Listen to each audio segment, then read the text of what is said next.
righty, so welcome back, everyone. As promised, we're going to have a very exciting groundskeeper chat here for you today with Adam Thoms. He's an assistant professor over at Ohio. I keep saying Ohio, and that's just maybe me sliding in a little bit of some Buckeye pride in there, but it's Iowa State University. So I've already butchered it enough. I'll let you take it away, Adam. Introduce yourself and tell us a little bit about the nature of your gig. Yeah, sure. Thanks for that introduction. I'm the state turfgrass extension specialist. And so I get to go out and travel and solve problems in turfgrass related issues throughout the state of Iowa. And I really like that. I also am an advisor and a teacher as part of our turfgrass undergraduate and graduate program here at Iowa State.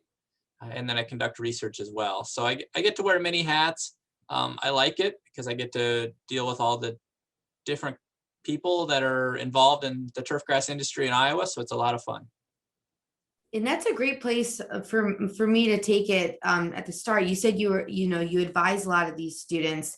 What is that like when they're coming to you initially? Do a lot of them already have a lot of background in turfgrass as far as they know what they want to pursue? Is that something that you really have to guide because it is such a niche field and a niche education sector? Yeah, that's a very good question. Typically when I have students show up as freshmen or as high school students here in their first initial meeting with me, they either really like a sport and so they want to stay involved with it, or they like the game of golf, but they know that there's somebody that takes care of it, but they don't know a lot about the day-to-day job or career. And so we sit down initially and kind of talk about the different parts of the industry for turfgrass management. And then we also visit a little bit about, what they need to do to be successful. And I always encourage them to try different parts of the industry. So, hey, you're super interested in being a golf course superintendent someday, but I think it wouldn't hurt to spend a semester working on an athletic field or take a summer off if you're in the sports turf industry and go work on a golf course.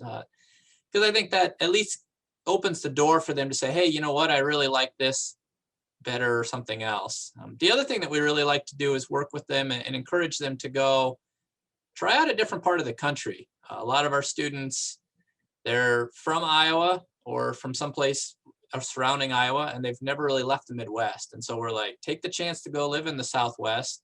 It's a chance to go for 3 months and try something else out. And so I think that opens the doors as well for them to kind of check out a different part of the US or the world and see what they think about that. Yeah, that's something I've found so unique about the industry is that really right from the get-go, these students have the opportunity to take internships and sought after internships all over the world. That's definitely not something that was available to me as an undergrad, going into journalism and marketing. It was like you were up against 40 other people for one gig. And that's something that's so unique about this industry is they really have a plethora of opportunities. So just getting those opportunities in front of them is probably the biggest barrier. What have you guys found successful in, making sure that they know about the opportunities and how to kind of position themselves to be recognized and chosen for those positions? Yeah, I think, the opportunities and making sure that they see them is really important. And I think it's kind of changing. So when I went through the undergraduate program here at Iowa State almost 20 years ago, the students, at that time, like they had a job board and the professors would print off the internships. They would put them on the job board outside their office door. You'd come and look at them and you'd, apply, and there would be, 10, 15 other kids that you might be applying against, maybe 3 from your own program. And now it's like we're getting emails from, athletic field managers or whoever it might be that's overseeing the system and wanting interns, and they're saying, hey, give me students' names and I'll call them. And so it's completely changed the process. It's much more one-on-one. I sit down with all my students, hey, where do you want to go? What do you want to do? Because of the fact that they have so many opportunities now, because of the shortage of workers. And so they can pretty well handpick where they want to go, and we can try to fit that as best we can to them in that situation. So it's a lot more one-on-one and individualized. And I think it's great for them because then they get to live out their dreams or try something that, they thought, oh, there's no chance I'd get to do that. Definitely. I love seeing on Twitter, like weekly, you're seeing just people reaching out like, hey, if you have interns, send them my way, or seasonal help, whatever that may be. And it just shows how many opportunities are available for the next generation. And also, I think another element of it is mentorship has, it's always been important, but I think for those leaders of the pack, it's something that they thoroughly enjoy. And so getting a student in there right at the start of their career or even in their rookie season is really going to make an impact not only on their career, but the leader of the pack is going to be able to watch them go all over the country, wherever they may end up. And that's something to really write home about their career as well. In your experience, how important have you found mentorship to be, maybe in your own career, but also now that you're on the other side of it, kind of mentoring these students along the way? Yeah, mentorship's huge. And finding, what I like most, I guess, about the sports turf industry is the fact that people are so willing to discuss and visit about, questions that you might have. And so when I was an undergraduate here, Mike Andreessen was overseeing the athletic fields at Iowa State. And Mike really took me under his wing and kind of gave me some great advice about, hey, these are places that I would go, work and learn from. They do things the right way. And in fact, he actually reached out and kind of steered me in that direction as far as introducing me to people that really set me off on a great career. And, I think that that's a great starting point there. I feel like we're really blessed here at Iowa State. We have a great relationship in our turf program with our athletic department. And so from Tim Van Loo to Josh Traverdick now down there managing our athletic fields, they take a lot of our freshmen right away. And so the students are, allowed to learn on the fields, kind of thrown into the fire right away. And they learn quickly. And so they kind of have that first fall and spring before they hit that first summer where they are actually able to gain some skills.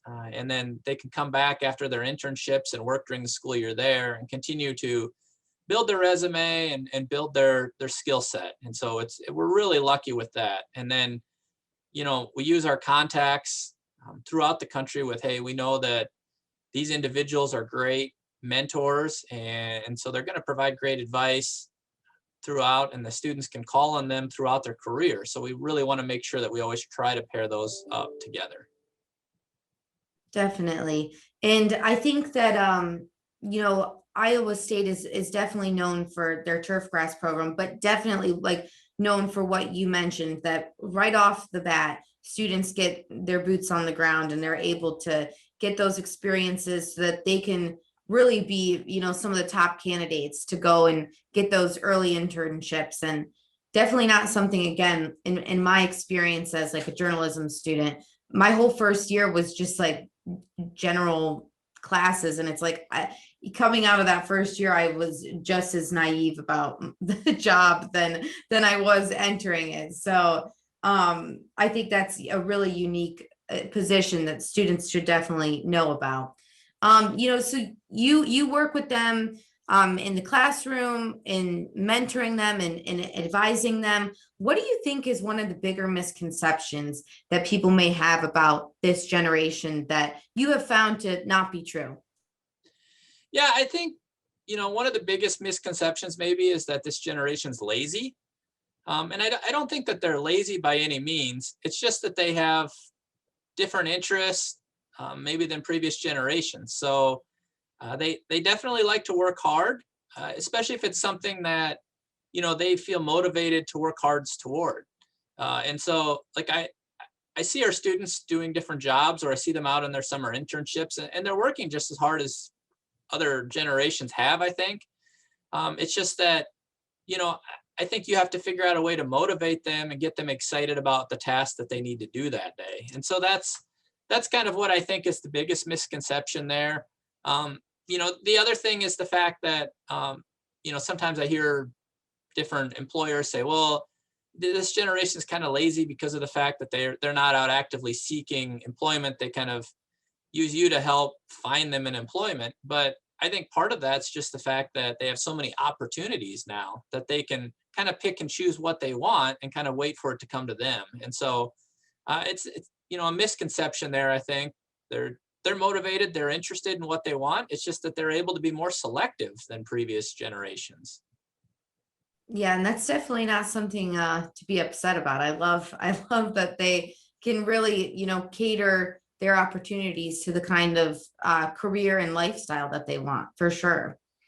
So my next question kind of goes hand in hand with that. What accommodations have you found that you've had to make, or adaptations that you've had to make for this next generation, whether that be in the classroom or helping them navigate their careers? Is there any accommodations or adaptations that you've had to make that you think could help other, advisors, mentors, professors? Yeah, I think one of the things that I've noticed is that the students, they like to check in with you a lot more than I ever necessarily did with my advisors or my mentors. I was more of a put me on a task and I'll go do it. And this generation really wants to check in or visit with you and tell you about some of the things in their life. So they're much more personable as far as that goes. And so I think I've put more effort towards that, listening and discussing with them, kind of finding out how they feel or what they think is, one of their goals. And I think that that's really paid off as far as, the students are happier where they go for their internships. They're happier with their careers, I think, early out, just learning and listening to what they have to say. And it's a better fit. So it works out better for them.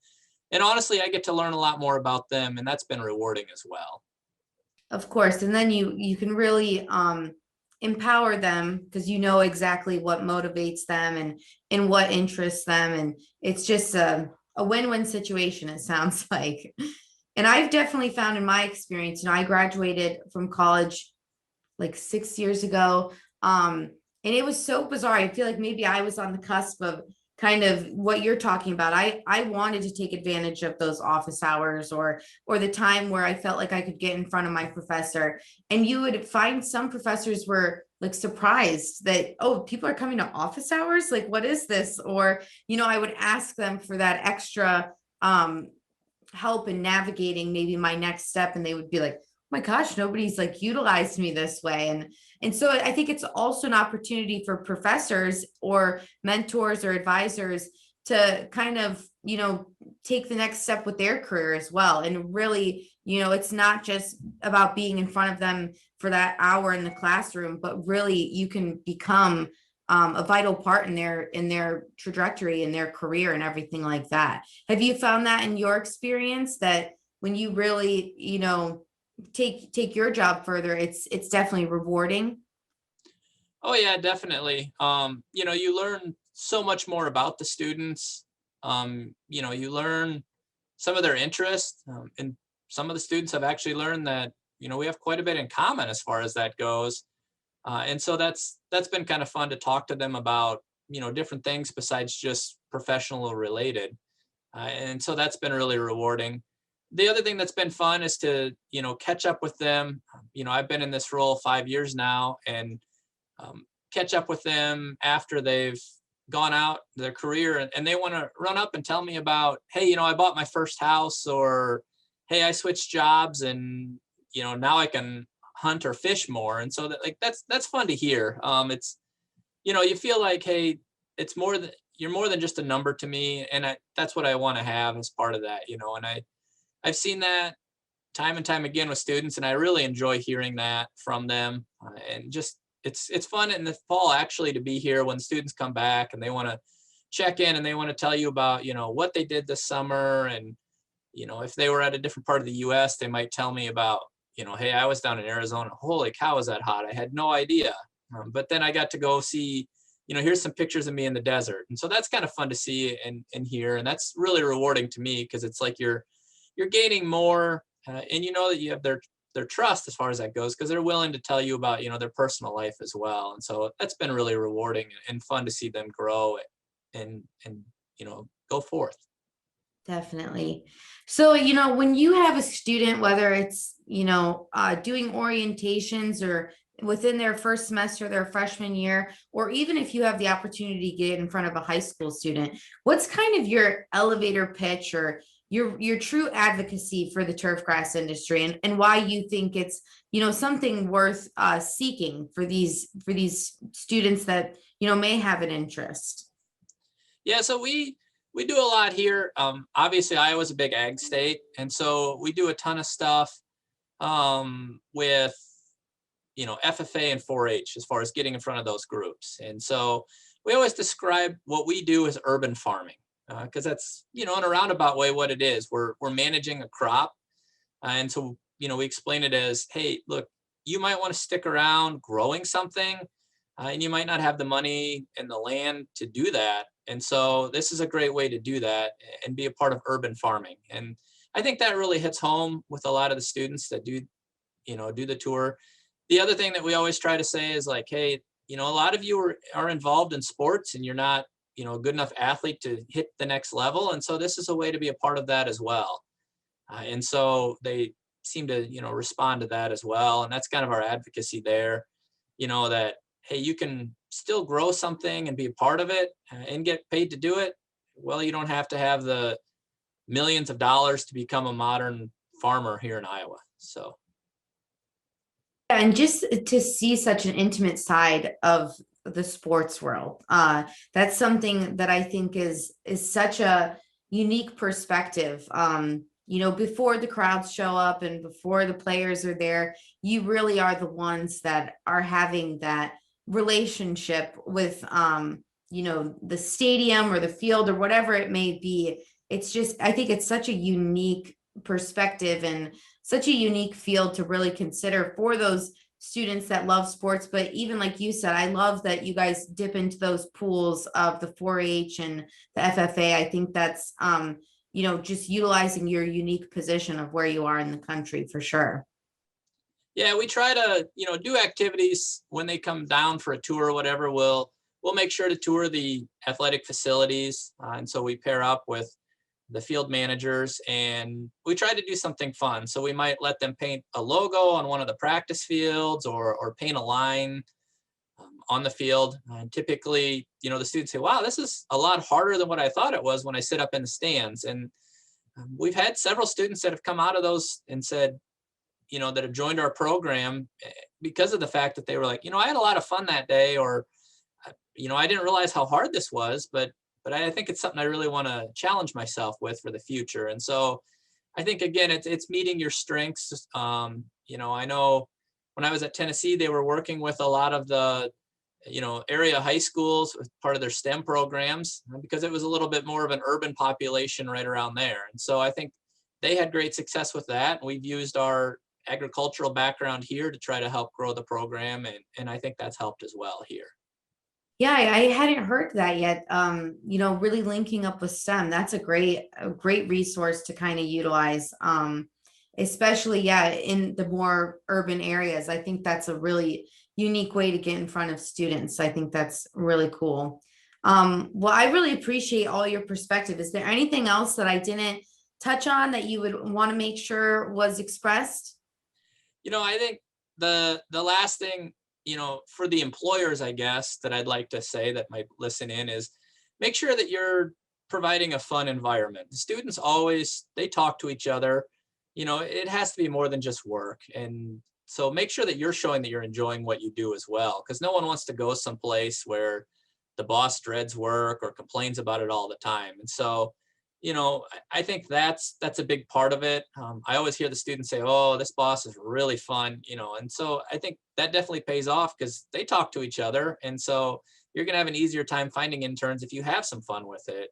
And I think that'll pay off a lot. And let's be honest, we all have great jobs. I mean, we get to be around sports. We get to, be outside when the weather's nice and enjoy that as well. And so, I have so many people that I run across that say, man, I wish I had your job because it'd be a lot more fun than having to go to the office every day. And so I think that's totally true for everybody. Just remember what you're doing and how much fun it is, and make sure it's fun for, the next generation. Yeah, that's huge. If nothing else, the way to inspire the next generation is, to display how passionate you are about your job and how much you've enjoyed your career. And then when you have the opportunity to get in front of, the next generation, make it as fun and passion filled for them as well. I think that's a great point. I'm glad you touched on that for sure.